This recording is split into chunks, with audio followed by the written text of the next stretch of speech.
അവർ എത്രമാത്രം പ്രതിപക്ഷത്തെ ഭയപ്പെടുന്നു എന്നതിന്റെ ഉദാഹരണമാണ്. മന്ത്രിമാർ ആരോപിച്ചത് എനിക്ക് മാത്രം സംസാരിക്കാനുള്ള ഒരു അവസരം ഞാൻ ഉണ്ടാക്കി, പ്രതിപക്ഷത്തെ അംഗങ്ങൾക്ക് സംസാരിക്കാൻ ഉണ്ടാക്കിയില്ലെന്ന്. ഞങ്ങളെ UDF പാർലമെന്ററി പാർട്ടി യോഗം ചേർന്നുള്ള പ്രധാനപ്പെട്ട നേതാക്കൾ, പ്രതിപക്ഷ ഉപനേതാവ് കുഞ്ഞാലിക്കുടി സാഹിബ് അടക്കമുള്ള പ്രധാനപ്പെട്ട നേതാക്കൾ ഒരുമിച്ചെടുത്ത തീരുമാനമാണ് ഈ സമരം. VD സതീശൻ എന്ന് പറയുന്ന പ്രതിപക്ഷ നേതാവ് ഒറ്റക്കെടുത്ത തീരുമാനമല്ല, ഞങ്ങൾ എല്ലാവരും കൂടി ഒരുമിച്ചൊരു തീരുമാനമെടുത്ത് ഞങ്ങൾ ഒരുമിച്ച് നടപ്പാക്കുമ്പോൾ ഞങ്ങളുടെ ഐക്യവും ടീം UDFനെയും കണ്ട് അസൂയ പൂണ്ടിട്ടാണ് ഇത്തരം വർത്തമാനങ്ങൾ പറയുന്നത്.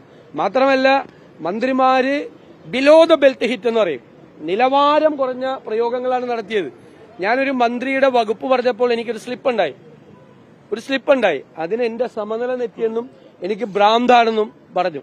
കേരളത്തിൽ ഇതുവരെ ഒരു മന്ത്രിമാരും കേരളത്തിലെ പ്രതിപക്ഷ നേതാക്കളെയോ അല്ലെങ്കിൽ പ്രതിപക്ഷ MLAമാരെയോ ഇതുപോലെ അധിക്ഷേപിച്ചൊരു കാലം ഉണ്ടായിട്ടില്ല. എന്നിട്ട് സ്പീക്കർ അവർക്ക് എല്ലാ അവസരം കൊടുക്കുകയാണ്.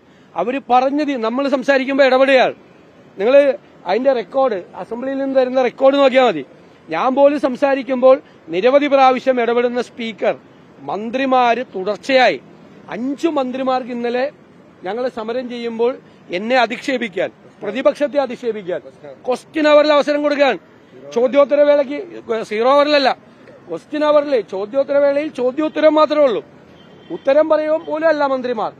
അവർക്ക് മൈക്ക് കൊടുത്തിട്ട് അവര് പ്രതിപക്ഷ നേതാവിനെയും പ്രതിപക്ഷത്തെയും ഒരു കാലത്തും ഈ നിയമസഭാ ചരിത്രത്തിൽ ഇല്ലാത്ത തരത്തിൽ അധിക്ഷേപിക്കുക, ആക്ഷേപിക്കുക, ഭ്രാന്താണെന്ന് പറയുക, സമനില തെറ്റിയെന്ന്